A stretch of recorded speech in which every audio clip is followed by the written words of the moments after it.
December 1941. The United States just entered the war, and military planners faced a nightmare that kept them awake at night. Where do you put 3 million soldiers? Not just put them, house them, protect them from weather, give them somewhere to sleep, eat, plan, and store equipment. And you need to do this on every continent, from Iceland to Australia, from the Aleutian Islands to North Africa. The German Wehrmacht had the same problem, and they solved it the way Germans typically solved problems in 1940, with engineering precision, detailed blueprints, and traditional construction methods. Their standard military barracks cost $15,000 per unit. That's roughly $230,000 in today's money. Each one took a specialized construction crew 6 weeks to complete. They were built with timber frames, concrete foundations, proper insulation, pitched roofs, and all the careful craftsmanship you'd expect from German engineering. Then there was the American answer, a curved metal shed that looked like someone cut a giant soup can in half and stuck it on the ground. The Quonset Hut cost $1,000, 15 times cheaper. And here's the part that made logistics officers weep with joy. 6 untrained men could bolt one together in 16 hours, not 6 weeks. 1 day. That cost difference wasn't just about money. Think about what $15,000 bought you in 1942. That was enough to manufacture 3 Sherman tanks, or 5 Jeeps, or equip 75 infantrymen with complete gear. Every time you chose the German approach to housing, you sacrificed serious firepower. But the real genius wasn't in the price tag. It was in the speed and flexibility. When you can assemble a building in 1 day instead of 6 weeks, you're not just saving time, you're changing what's possible. You can build a hospital on a Pacific island 3 days after Marines take the beach. You can construct an entire airbase in North Africa before the dust settles. You can house 10,000 troops in England in the time it would take to frame one traditional barracks. The Quonset measured 20 feet wide and 48 feet long in its standard configuration, 960 square feet of usable space. The entire structure weighed less than 7,000 pounds and shipped in one truck. You could stack them on cargo ships, fly sections in on transport planes, or haul them across deserts on flatbeds. The German barracks required foundation materials, lumber, skilled carpenters, electricians, and weeks of good weather. Miss one supply shipment of nails or timber, and your entire construction timeline collapsed. By 1945, American factories had cranked out 160,000 Quonset Huts. They covered every climate and every purpose: barracks, headquarters, chapels, hospitals, mess halls, repair shops, warehouses, even post offices. From the permafrost of Alaska to the jungle heat of New Guinea, that simple curved design worked everywhere. The Wehrmacht, meanwhile, kept building their engineered barracks the old way. Beautiful structures, really, solid, well insulated. Exactly what you'd want if you had unlimited time and money and weren't trying to fight a global war on multiple fronts simultaneously. But wars aren't won by the side with the nicest buildings. They're won by the side that can get the most resources to the most places in the shortest time. This is the story of how a prefabricated metal semicircle became one of World War II's secret weapons, not through superior firepower, but through superior logistics. In September 1939, when Germany invaded Poland, the Wehrmacht had around 1.5 million men under arms. By June 1941, when they launched Operation Barbarossa against the Soviet Union, that number had swelled to 3.8 million. The German Army Group Center alone, just one of 3 invasion forces, contained over 1 million soldiers. Every single one needed somewhere to sleep, somewhere to store ammunition, somewhere to repair vehicles, somewhere to treat wounded men. The United States faced an even more explosive expansion. In June 1940, America's standing army numbered 170,000 men, smaller than Portugal's. 18 months later, after Pearl Harbor, the U.S. Army needed to grow to 8 million men. The Navy and Marines added millions more. This wasn't gradual growth. This was an emergency expansion that dwarfed anything in American history. The Civil War mobilization looked tiny by comparison, but the real nightmare wasn't just the numbers, it was the geography. Germany initially fought on its borders, then moved east into Poland and the Soviet Union, south into the Balkans, and west into France and the Low Countries. Challenging, yes, but mostly contiguous land masses with existing road and rail networks. Their supply lines could stretch from German factories to frontline positions via established infrastructure. America's war existed on a different scale entirely. The distance from San Francisco to Manila, 6,900 miles across open ocean. From New York to Casablanca, 3,400 miles. From Seattle to the Aleutian Islands, 2,000 miles through some of the worst weather on Earth. American forces needed bases in England, Iceland, Greenland, North Africa, Italy, India, China, Alaska, the Aleutians, Hawaii, dozens of Pacific islands, Australia, and New Guinea. And every single location needed the same infrastructure: housing, hospitals, maintenance facilities, storage depots. Consider what this meant in practical terms. When the 1st Marine Division landed on Guadalcanal in August 1942, they brought tents. Tents in a climate where it rained 200 inches per year and equipment rusted overnight. Within weeks, they desperately needed permanent structures for hospitals, ammunition storage, command posts, and repair facilities. Traditional construction? Impossible. There were no lumber yards on Guadalcanal, no concrete plants, no local contractors. Everything had to come by ship from thousands of miles away. The Germans faced similar challenges in different environments. In North Africa, Rommel's Afrika Korps needed shelter from 130-degree heat.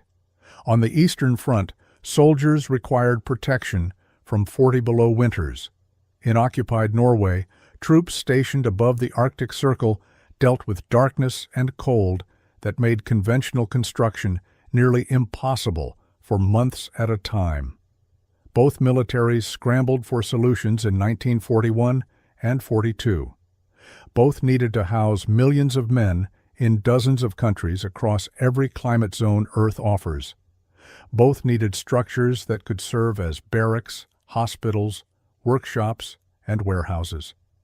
Both needed buildings that wouldn't collapse in tropical storms or Siberian blizzards. The fundamental equation was identical: massive numbers of troops multiplied by vast geographic distances divided by urgent time constraints. Germany defaulted to what they knew: traditional construction methods scaled up. They would engineer their way through the problem with characteristic thoroughness and precision. The Americans, arriving late to the war and lacking Germany's construction traditions, had to improvise something entirely different. They needed a solution that could be manufactured in Michigan, shipped to Morocco, and assembled by non-specialists in less time than it took to dig proper latrines. They needed something that didn't exist yet. The Wehrmacht's standard Type B barracks followed principles established by the Prussian military in the 1800s. These weren't temporary shelters. They were permanent installations built to last decades. The typical design featured heavy timber frame construction, concrete slab foundations poured 2 feet deep, double wall construction for insulation, peaked roofs with proper drainage systems, and separate rooms for different functions. Each building measured roughly 30 by 100 feet and could house between 60 and 80 men in proper bunks with storage lockers.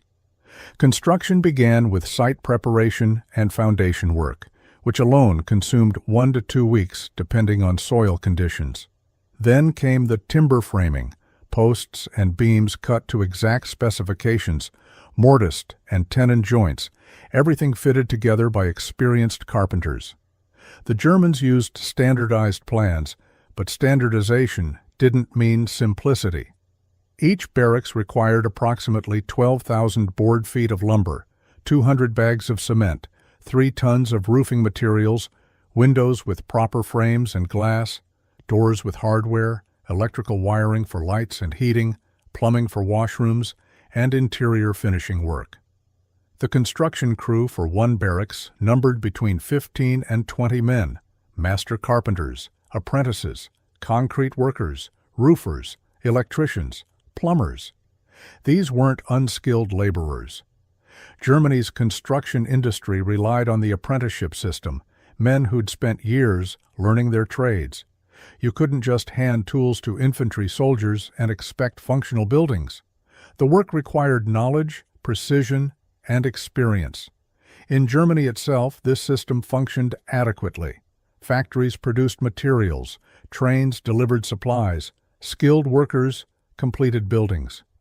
But the moment Wehrmacht operations extended beyond German borders, cracks appeared in the system. In occupied Poland during 1940, German engineers discovered that local timber supplies were already strained. In France, they could requisition materials from the construction industry, but shipping those materials east to support Operation Barbarossa became a logistics nightmare. By the winter of 1941, when the Wehrmacht sat frozen outside Moscow, the traditional approach to barracks construction revealed its fatal flaw. It couldn't keep pace with operational needs. Soldiers on the Eastern Front desperately needed winterized shelter. The construction corps couldn't build fast enough. The mathematics were brutal. If one building took 6 weeks and housed 80 men, you needed 125 buildings to house 10,000 troops. That's 750 weeks of construction time if you built them sequentially, 14 years. Even with multiple crews working simultaneously, you'd need dozens of skilled construction teams, mountains of materials, and months of good weather. The German solution involved requisitioning existing buildings in occupied territories whenever possible. In Polish towns and Russian villages, they simply evicted civilians and moved soldiers into houses, schools, and civic buildings. This worked temporarily, but created enormous resentment among occupied populations and couldn't solve the problem in forward areas where no buildings existed. When Rommel's forces pushed into Libya and Egypt, they faced environments with almost no local construction materials. Timber? Non-existent in the desert? Concrete? Possible, but cement and aggregate had to be shipped from Europe. Skilled labor? German construction workers were in short supply back home, let alone in North Africa. The Africa Corps increasingly relied on tents, captured British facilities, and improvised shelters that barely functioned in the desert heat. The engineered approach made sense in peacetime or in limited conflicts on Germany's borders. It failed spectacularly when applied to global warfare across multiple climate zones with overstretched supply lines. German quartermasters watched helplessly as construction timelines stretched, material costs soared, and soldiers lived in inadequate shelter while waiting for proper barracks that might never arrive. While German engineers refined timber joints and poured concrete foundations, the U.S. Navy's Bureau of Yards and Docks faced an urgent problem in the spring of 1941. Congress had just authorized a 2-ocean navy, which meant constructing dozens of new bases practically overnight. The Navy needed thousands of buildings, needed them everywhere, and needed them yesterday. Traditional construction wasn't an option. They couldn't find enough contractors, couldn't source enough materials, and certainly couldn't wait 6 weeks per building. The Navy's construction division started looking at alternatives, and someone remembered the British Quonset Hut. Major Peter Nissen of the Royal Engineers had invented it during World War I, a semicircular corrugated steel shelter that British forces used extensively in France. Simple concept. Bend corrugated iron sheets into a half-cylinder shape, bolt them to a steel frame, close off the ends with wood, and you had shelter. The British built tens of thousands of them between 1916 and 1918. The Nissen hut worked, but it had serious limitations. It was cold. Just single-layer corrugated metal with no insulation. It was dark. Minimal windows meant you needed artificial light even during daytime. It was cramped. The curved walls meant you lost usable space near the edges. And it required skilled labor to assemble. Those corrugated sheets needed precise alignment and specialized fasteners. The British used them out of desperation during World War I, but nobody considered them ideal.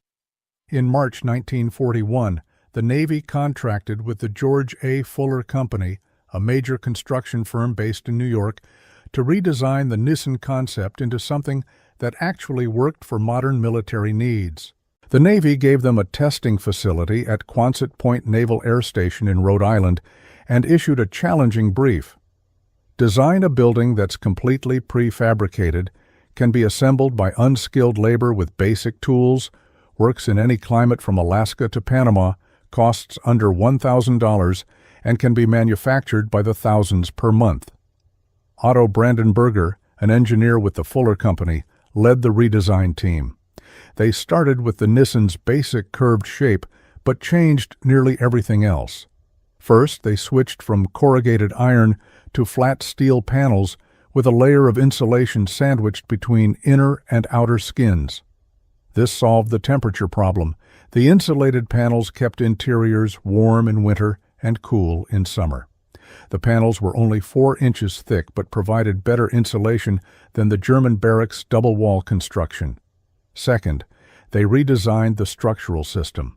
Instead of a complex frame requiring skilled assembly, Brandenburger's team created a system of interlocking steel arches that fit together like a child's construction toy. Each arch section had pre-drilled holes that aligned perfectly with the next section.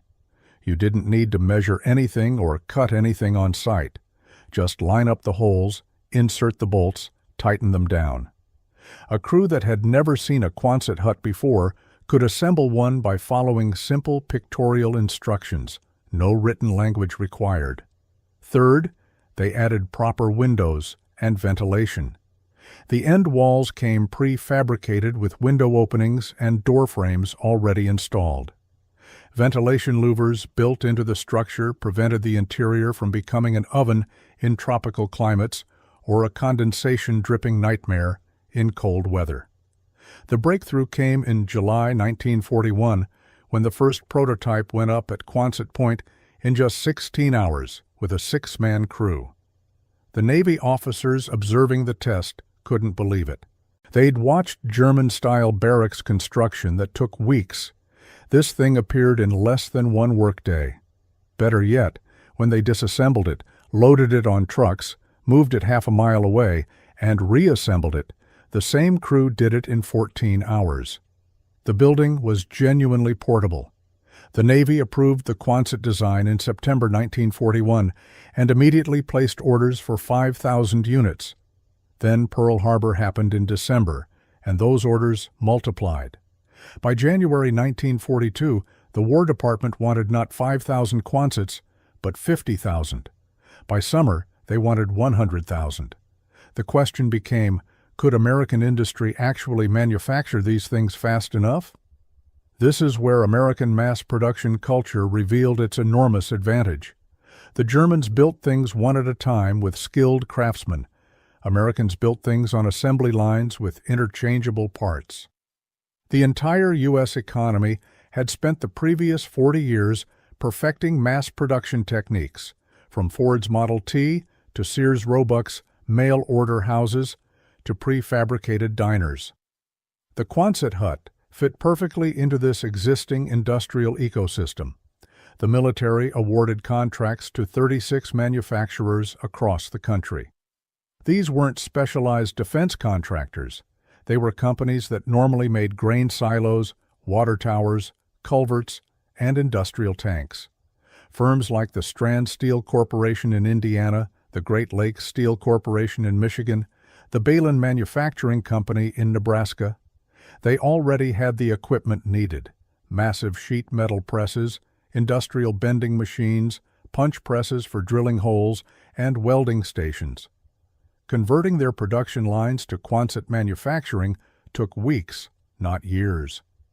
The manufacturing process itself was brilliantly simple. Steel sheets arrived from mills, already cut to size. Presses stamped out the arch sections, each piece identical to every other piece of the same type. No custom fitting, no individual measurements, no craftsman decisions. The panels for walls came pre-insulated from suppliers who sandwiched fiber insulation between inner and outer steel skins. Windows and doors were pre-hung in wooden frames at separate facilities. Everything arrived at the assembly point, ready to bolt together. At peak production in 1944, American factories produced 170 Quonset Huts every single day. That's one hut every 8.5 minutes during an 8-hour shift. The entire output of one day, 170 huts, could house roughly 5,000 soldiers. In the time it took a German construction crew to complete one traditional barracks housing 80 men, American factories produced enough Quonsets to house 21,000 troops.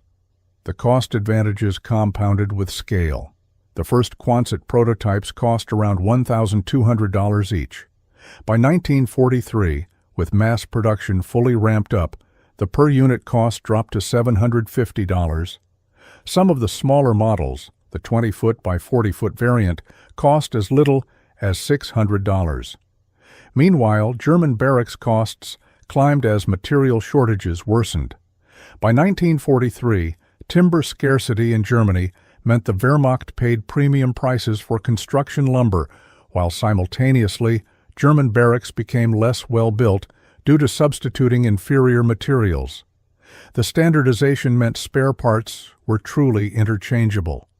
A damaged panel from a Quonset built in Indiana could be replaced with a panel manufactured in Nebraska 6 months later. They fit perfectly because the manufacturing tolerances were identical.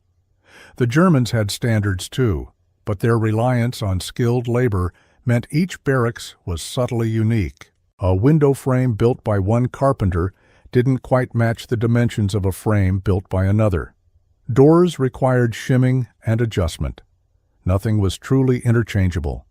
American factories also produced specialized variants at the same rapid pace. Need a Quonset with extra ventilation for tropical climates? Different end wall panels, same basic structure, rolled off the line in Michigan. Need one with heavy insulation for Arctic conditions? Thicker panels, same assembly process, manufactured in Illinois. Need a 40-foot by 100-foot warehouse version? Just add more arch sections, bolt them together, done. The system was infinitely flexible while remaining completely standardized. The real test came on the beaches. In January 1944, Allied planners began staging Operation Overlord, the invasion of Normandy. Southern England transformed into one massive military base, housing over 1.5 million American, British, and Canadian troops waiting for D-Day. Traditional construction couldn't possibly build enough facilities fast enough. Between January and June, U.S. Army engineers erected over 23,000 Quonset huts across England. They served as barracks, vehicle maintenance depots, ammunition storage, field hospitals, mess halls, and command centers. When the invasion began on June 6th, the Quonsets came right behind the assault troops. Within 72 hours of securing Utah Beach, Army engineers had assembled prefabricated field hospitals on French soil. These weren't tents. They were fully enclosed Quonset structures with operating rooms, recovery wards, and supply storage. A soldier wounded on June 9th could be receiving surgery inside a proper building while the fighting still raged 10 miles inland. The speed advantage was literally saving lives measured in hours. The advance across France demonstrated the system's mobility. As Patton's Third Army raced east in August 1944, supply depots moved with them. Traditional warehouses, impossible. But trucks carrying disassembled Quonsets followed directly behind the front lines. When the Army stopped, the buildings went up. A supply depot erected on Tuesday could be distributing ammunition by Thursday and disassembled the following Monday when the advance resumed. The buildings moved with the war. The Pacific Theater showed the Quonset's value even more dramatically. On Iwo Jima, Marines landed on February 19, 1945, beginning one of the bloodiest battles in Marine Corps history. By February 22, day 4 of the battle, while Japanese defenders still controlled most of the island, Seabees had erected the first Quonset hospital near the beach. Wounded Marines were being treated in a proper building while the island was still a combat zone. At Okinawa in April 1945, the invasion plan specifically included Quonsets in the initial assault wave supplies. Within 1 week of the landing, despite heavy Japanese resistance, the island had 2 complete field hospitals, 3 major supply depots, and a repair facility, all Quonset structures. Speed of construction meant speed of operations, meant faster victory. Compare this to German operations in the Soviet Union. When the Wehrmacht captured Sevastopol in July 1942 after an 8-month siege, they found the city destroyed. They needed facilities for occupation forces, supply storage, vehicle repair, and hospital care. Traditional construction began, but 6 months later, in January 1943, most German troops were still living in temporary shelters and commandeered ruins. The infrastructure simply couldn't be built fast enough using conventional methods. When the Soviets counterattacked and retook the city in May 1944, much of the German construction effort remained incomplete. In the Aleutian Islands, American forces faced arguably the harshest environment of the war. When troops landed on Attu in May 1943, temperatures hovered around 35 degrees with constant fog and rain. Engineers erected Quonsets within days, providing weatherproof shelter in conditions where exposure killed as surely as bullets. The heavily insulated models designed for Arctic conditions kept men warm and equipment dry. Traditional barracks construction in those conditions would have been nearly impossible. You can't pour concrete foundations in permafrost, and timber frame construction fails in constant moisture. Guadalcanal provided perhaps the most telling comparison. Early in the campaign, troops lived in tents and suffered constant equipment degradation from humidity and rain. Once Quonsets arrived in December 1942, functionality transformed overnight. Ammunition stayed dry, radio equipment stopped corroding, men slept in dry quarters for the first time in months, medical supplies remained sterile. The difference between adequate and inadequate shelter meant the difference between an effective fighting force and one steadily degrading from environmental factors. The 15-to-1 cost advantage wasn't just about saving money, it was about what that money could buy instead. Every German barracks at $15,000 represented a resource allocation decision. That same $15,000 could manufacture 3 Sherman tanks at $5,000 each. Or it could build 15 Quonset huts housing the same number of men as those 3 German barracks, with $12,000 left over for other equipment. Scale those numbers across the entire war. Germany built approximately 40,000 traditional military barracks between 1939 and 1945. At $15,000 each, that's $600 million in construction costs. The United States built 160,000 Quonsets at an average of $800 each, $128 million total. America housed 4 times as many troops for 1/5 the cost. The difference, $472 million, bought a lot of bombers. But the real advantage wasn't even the money, it was time. Time is the resource you can never manufacture more of, never import, never stockpile. Those 6 weeks to build a German barracks versus 16 hours for a Quonset meant American forces could respond to changing situations at speeds the Wehrmacht couldn't match. Consider logistics in mathematical terms. A traditional barracks required 15 to 20 skilled workers for 6 weeks. That's between 450 and 600 man-days of skilled labor per building. A Quonset needed 6 workers for 1 day. 6-man days of unskilled labor. The labor efficiency was 75 to 100 times better. And unlike the Germans, Americans didn't need to pull trained carpenters and electricians away from other critical work.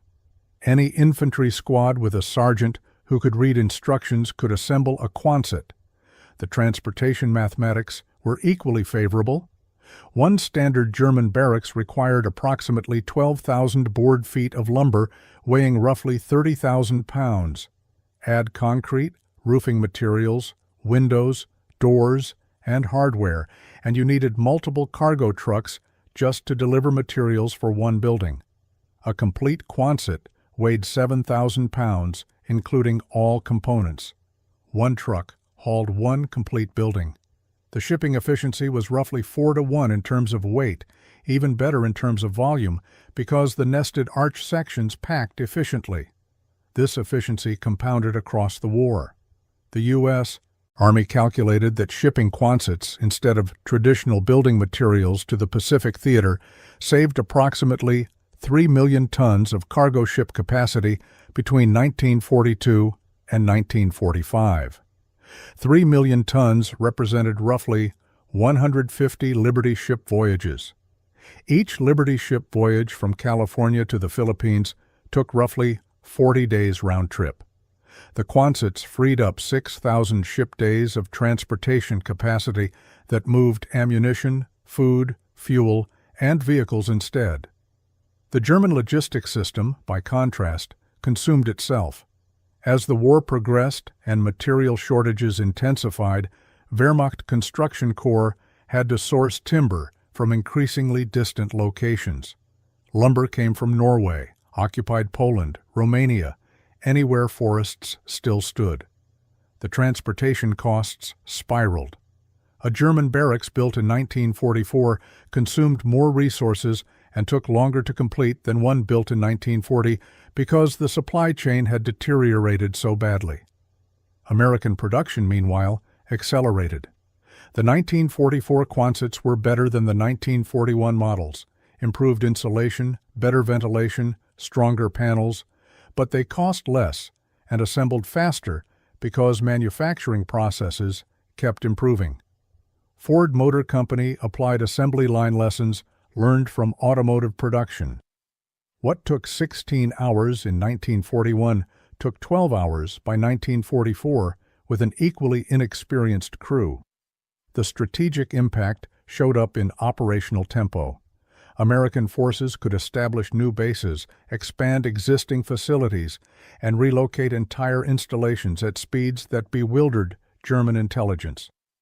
When the U.S. built airfields in China to support B-29 operations against Japan, those bases went from empty fields to operational facilities with housing, maintenance shops, and supply depots in weeks. The Japanese expected months of construction time, the standard timeline for building with traditional methods. They kept bombing construction sites that were already finished and occupied. By 1945, the accumulated advantage had become overwhelming.